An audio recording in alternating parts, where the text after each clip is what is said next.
Okay, let me just get right to the point. You gotta believe. I don't know you, and I don't know all you've dealt with in life.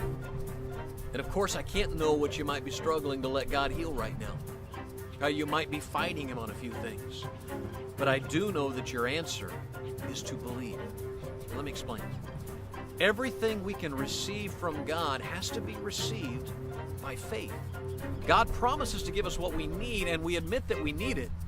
So we ask Him to give it, and, well, what comes next is the hard part for many people. We want to know we have what God promised to give us. But some of those things aren't the kind of things you can hold on to in your hand. Like forgiveness. Did God really take away all my failures? What if I don't feel a lot different? What if I still feel bad about some of my choices? Shouldn't that have changed somehow? Let me ask you something. Do you think God is trustworthy? Do you think He will try to do what He says He'll do? If so, do you think He can do what He says? Is He big enough? Powerful enough to do those things? Try this one. Is God in charge?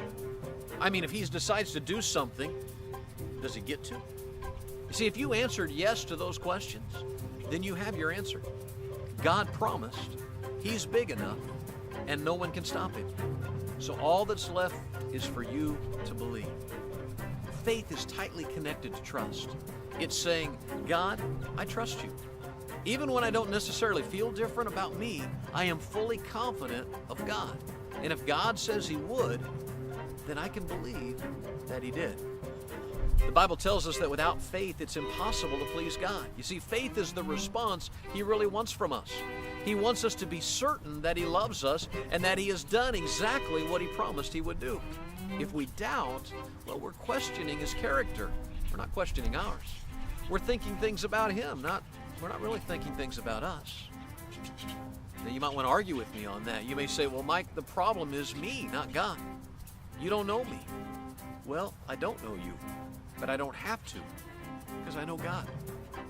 And He's bigger than anything you could need. So when it comes to the issue of loving you, hey, the Bible says He loved you before you even knew He was around.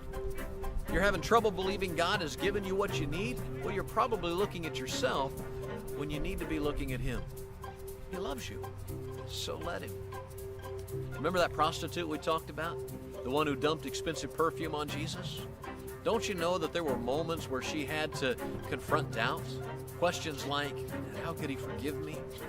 How could He care about me? There were probably people who said some ugly stuff to her like, you know, if He knew your real story, He'd never get near you, or you're dreaming if you think God would forgive you.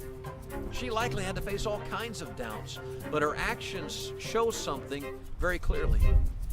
She believed in what Jesus said to her.